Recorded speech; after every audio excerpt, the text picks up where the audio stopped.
Hii ni nini tena? Pia zangu hazipo?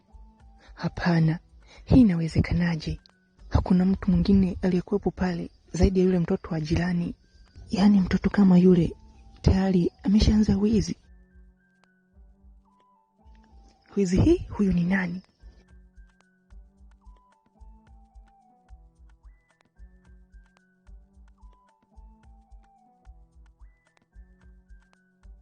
Kumbe nilikuwa na mhukumu mtoto mdogo asiye na hatia.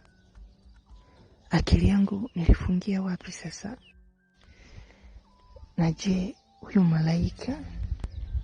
Na je, asingeonekana mwizi, huyu malaika ningempa kosa sio la kwake? Na watu wengi sana wema wanaumia kupitia mazingira tatanishi kama haya. Malaika wa Mungu, nisamehe sana.